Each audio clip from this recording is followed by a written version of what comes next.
Welcome students. In this session, we shall study about the group dynamics. Barron and Bryan have defined the social psychology is a scientific field that seeks to investigate the manner in which behavior, feelings or thoughts of an individual are influenced or determined by comparing with the other group behavior or characteristics. The social process by which we interact and behave in a group environment is called group dynamics. Group dynamics involves the influence of personality, power and behavior on the group process. The objective of this lesson is to describe the types and features of the group, to study about the structure and the size of the group, learn about the steps in formation of the group, to analyze the key components in the group.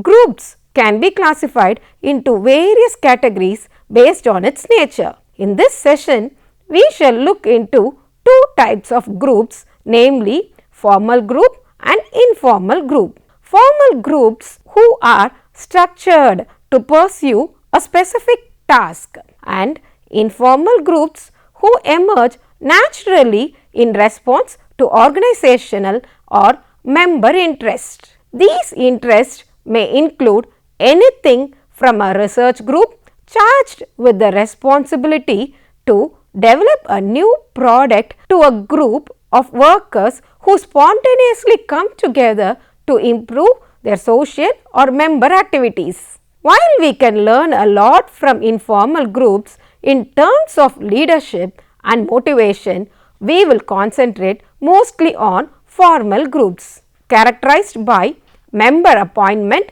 and delegated authority and responsibility.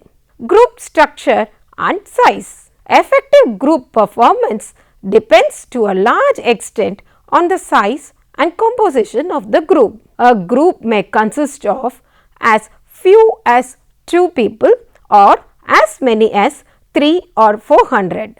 In order to be effective, group size should be kept to a minimum without jeopardizing workload and goal achievement. Larger groups increase the possibility of conflict due to the variety of viewpoints. Few opportunities for the development of social relationships, a decrease in participation levels and a lack of opportunity for individual recognition. Individual skills and performance must be a consideration in forming a group. Diversification is a factor in both group development and skill requirement. A group of predominantly white males may develop more quickly than an ethnically and racially diverse group of men and women.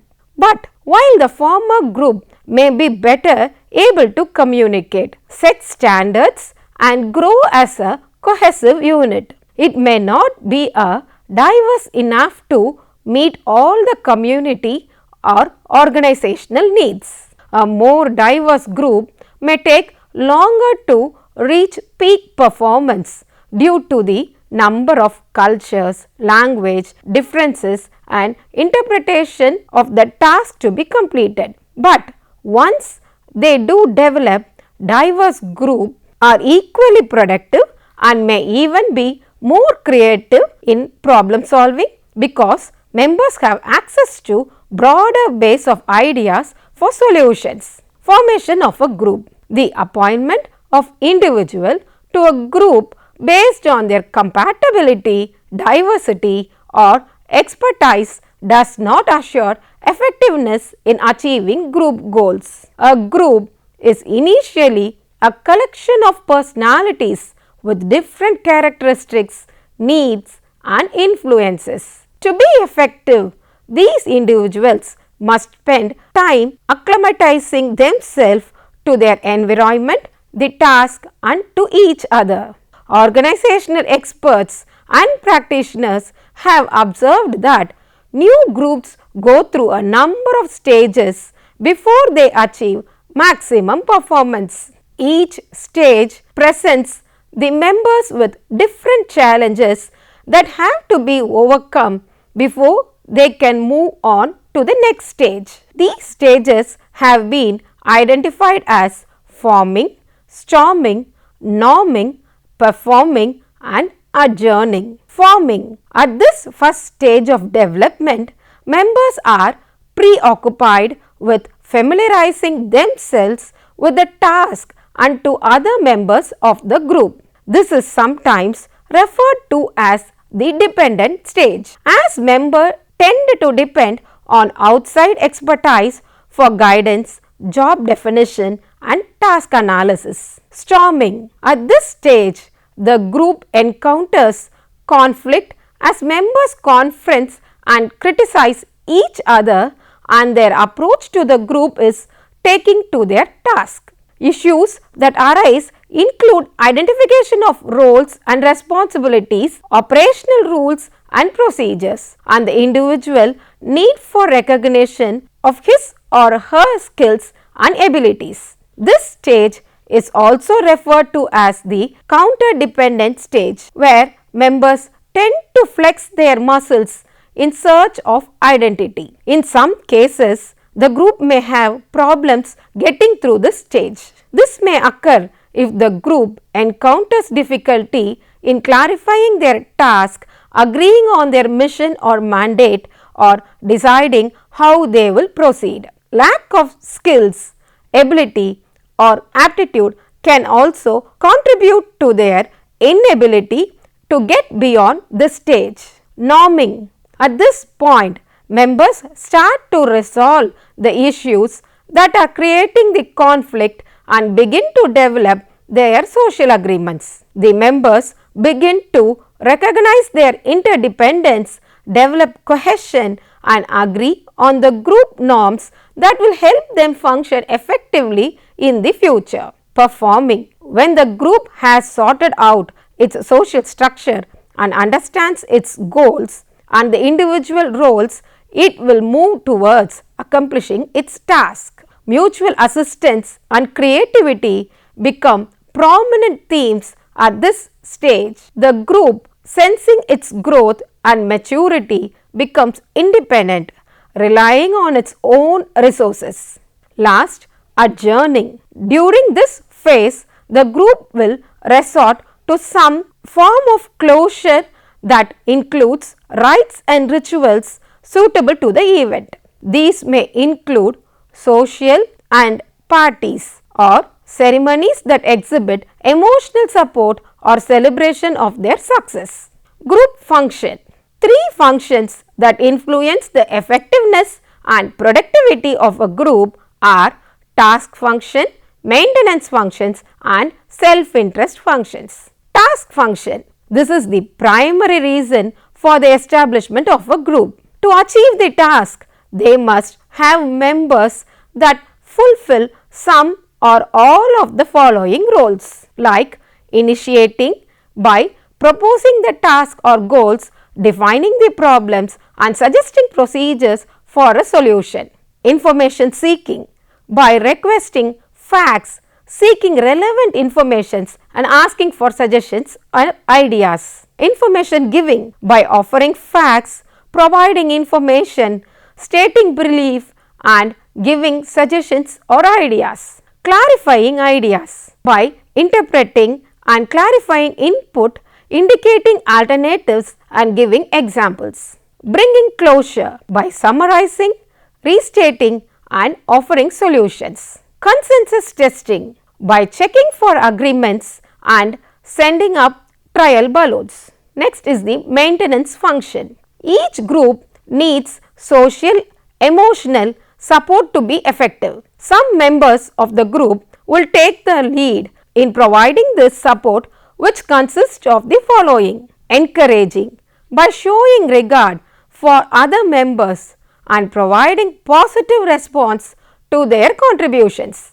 Improving group by expressing group feelings, sensing moods and relationships, atmosphere and share the feelings. Harmonizing by reconciling differences and reducing group tension. Compromising by admitting errors and looking for alternatives. Gatekeeping, by attempting to keep communications flowing, facilitating the participation of others and suggesting procedures for sharing discussion. Standard setting, by reminding members of the group norms, rules and roles. The last is the self-interest functions. This third function, displayed by some individual members, generally take away from group performance and affects the task achievement at the expense of the group. Activities that identify self-interest behavior are as follows. Dominating, by displaying lack of respect for others, cutting them off, controlling, not listening and restating other members' suggestion with different meaning. Blocking, by stifling a line of thought and changing the topic either away from the point of view or back to his or her own interest. Manipulating, by providing self-serving information or a single point of view designed to achieve a decision that is consistent with their position. Belittling, through put-downs, sneering at others' point of view or making jokes about another member's contribution. Splitting hairs, by nitpicking, searching for insignificant details that delay a solution or undermining another person's point of view. Now, we shall study about the key components of a group. There are few basic features of a group which affect various aspects of thoughts and behavior. These features are status, roles, norms and cohesiveness.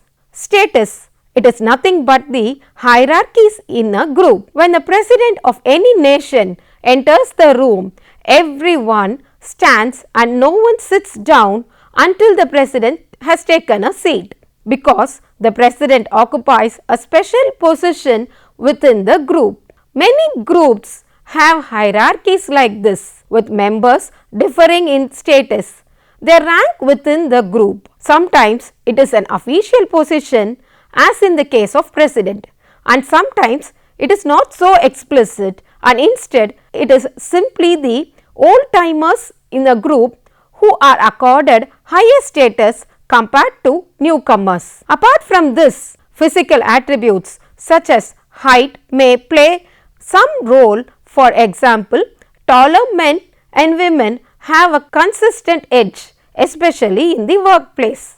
Those who are taller are held in higher esteem compared to shorter people. Some studies have revealed that taller people earn more in salary, are perceived as having more skills and are more likely to be nominated as leader of groups relative to shorter people. Factors relating to individuals' behavior also play a critical role in status acquisition. Longevity or seniority in a group too can result in higher status, to the extent that it is seen as reflective of wisdom or knowledge of in-group ways. Roles. Roles are nothing but the differentiation of functions within the groups. There are two kinds of roles present in groups. The first is the assigned roles. These include the titles such as chairperson, secretary, manager, treasurer, etc. The second kind is emergent roles. This arises as a result of group social or emotional needs. Two factors that impact effectiveness of the organizational roles are role ambiguity and role conflict. Role ambiguity occurs when a person is unclear of what is expected of him or her. Instructions about performance are not clear. Tasks are assigned without context, or if a supervisor's action and instruction send contradictory messages. Role conflict occurs when a group member feels his or her job overlaps with others, or if the job description is unclear. Norms. Norms are nothing but the rules of the game. In the early stages of group formation, a substantial amount of time is spent on setting social standards and acceptable group behavior. Norms are not individual behavior, but are collectively held expectations of how a group will function. For example, a new member who joins a group may initially search for the clues about what type of behavior is acceptable. What are the dress codes? How do I address my supervisors? What is the proper etiquette? What topics or discussions are acceptable or avoided? Recognition of these norms is important since they provide regularity and predictability to individual and group behavior. Bosses are more likely to insist on norms regarding work performance or attendance, whereas other norms might address the acceptability of rearranging personal space or assisting co-workers. Group norms may include loyalty norms such as a belief that managers have to work on weekends and holidays or accept the transfer to prove their loyalty to the company. Dress norms may include anything from uniform to shirt depending on the establishment or business. Reward norms includes perks or benefits that come as a result of individual or group performance. Criteria may include productivity level, loyalty, equality. Everyone gets the same reward, or the social responsibility, those who need it most. Cohesiveness. Cohesiveness is nothing but the force that binds. One of the primary factors in group performance involves group cohesion. The ultimate role of group is to come together as a unit and perform with professionalism and dedication. A group that can work as a unit, share tasks and recognize the contribution of its members will meet with more success than a group mired in conflict, role ambiguity and lack of motivation. Group cohesion makes it attractive for members to belong, attract high performers and provides opportunities for individual recognition within the group setting. Cohesion may result from internal success, high social emotional support or external threat. Group size can also affect cohesion. A group that is too large may find that members cannot get the recognition they are looking for. This can lead to the formation of subgroups or cliques, which further causes members to withdraw or withhold input. It is an act of the protest because he or she may feel that their achievement is being used to raise the credibility of the whole group, or because there is a feeling that members are not pulling their weight. The self-interest approach distracts from group performance and cohesion. Cohesive groups see themselves as homogeneous, support and cooperate with in-group members, aim to achieve the group goals, have high morale and perform better than non-cohesive group. In fact, the presence of an out-group or other form of competitive threats increases the cohesion in a variety of community groups. Support. Any team or group will need support if it is to be effective. While the successful sports team require a training camps, coaching and a team discipline, other work teams have the same needs. First, there must be a recognition of the need for training. Members bring individual skills to the group that may need to be adapted to maximize their contribution to the group task. How are these skills complementing each other? Is there an overlap and duplication? Is there a skills gap that must be addressed? Second, there may be a need for team building skills. Is there a need for adaptation from a former environment? For example, A nurse who enters a new institution will need to become familiar with new procedures being used in that environment and the members of the unit that he or she will interact with. All groups need to be able to identify their successes. This usually takes the form of rewards that recognize an accomplishment.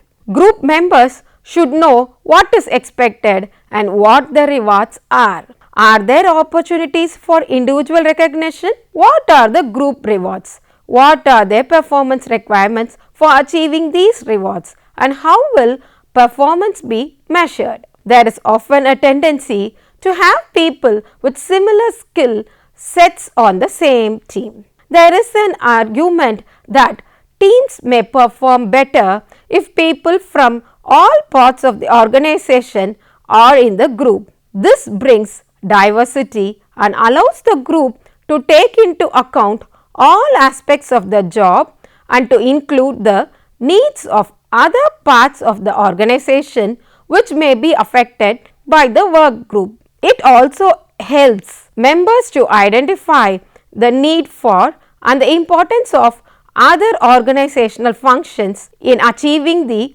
overall organizational goals. Principles of the group dynamics. Some of the principles of group dynamics are as follows. The principles of belongingness. It is an essential group dynamic is for the group members to have a strong sense of togetherness. Moreover, a group will not be able to function to its fullest without the coordination and belongingness that the member feels. It is very important for the group members to feel like they belong to the right group. Moreover, this feeling of belongingness is what drives the group to perform their best, in turn boosting the group morale. Therefore, the principle of belongingness is rather important principle of the group dynamics. The principle of perception. This principle focuses on the prestige group members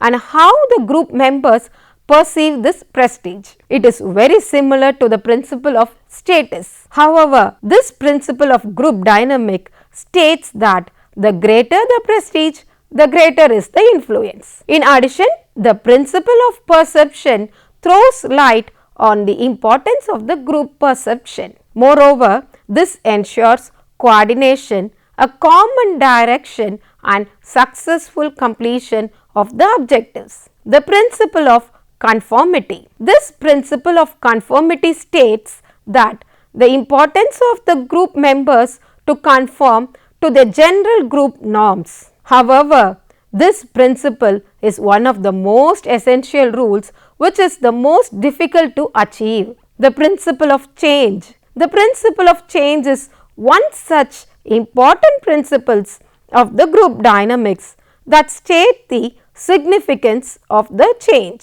Every decision in a group is bound to change at a specific point. A well-balanced and coordinated group would not suffer from this change. Moreover, this group dynamic principle stresses the importance of handling a change well. The principle of readjustment. This principle is a result of the principles of change. Due to the changes made in a group, the group norms, the objectives or the group members' entire group dynamics is crucial. Therefore, this principle of readjustment emphasizes on the essentiality of readjusting the group dynamics after implementing a change. The readjustment should be in sync with the achievement of the group goal. The principle of common motives. The main purpose behind the creation of group is to aid the process of goal achievement. The group members have a common motive which involves the successful attainment of the predetermined goal. The goal orientation. Every group is created with the aim to achieve the goal with the help of their common motive. The primary principle of the group is that they are all